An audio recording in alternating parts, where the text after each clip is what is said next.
नमस्कार दोस्तों, BR07 channel में आप सभी का बहुत बहुत स्वागत है। तो दोस्तों, हम आपके लिए लेकर आए हैं दरभंगा एयरपोर्ट से नया अपडेट। और जब दरभंगा एयरपोर्ट की शुरुआत हुई थी 8 नवंबर को, तब दरभंगा एयरपोर्ट से सिर्फ 3 ही फ्लाइट जो है वो टेक ऑफ करती थी। मगर जैसे जैसे यात्रियों की संख्या बढ़ती गई, दरभंगा एयरपोर्ट ने फ्लाइटों की संख्या में भी वृद्धि की है। शुरुआत में हम आपसे बात करें तो सिर्फ 3 शहरों के लिए फ्लाइटों की सेवा होती थी, दिल्ली, मुंबई एवं बेंगलुरु। मगर अब खबर ये आ रही है कि बहुत ही जल्द आने वाले समय में दरभंगा एयरपोर्ट से बेंगलुरु की दूसरी फ्लाइट की सेवा शुरू की जानी है। और इसके साथ ही इसका डेट भी अनाउंस कर दिया गया है, जो कि 1 जून है। और अगर इस फ्लाइट की संख्या की बात करें तो ये जो है सो SG693 है। और अगर हम इसके टाइमिंग की बात करते हैं तो ये जो फ्लाइट बेंगलुरु से है वो 9:30 बजे में उड़ान भरेगी और 12:15 पर दरभंगा एयरपोर्ट पहुंचेगी।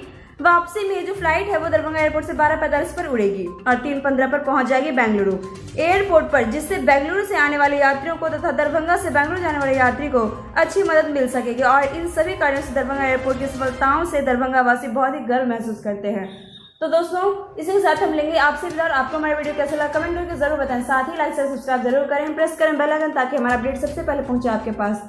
तब तक के लिए आप घर पे रहें, स्वस्थ रहें, सुरक्षित रहें तथा सरकार की के द्वारा जो भी गाइडलाइंस जारी किए गए हैं कोविड-19 के विरुद्ध, उसको आप फॉलो जरूर करें। शुक्रिया दोस्तों।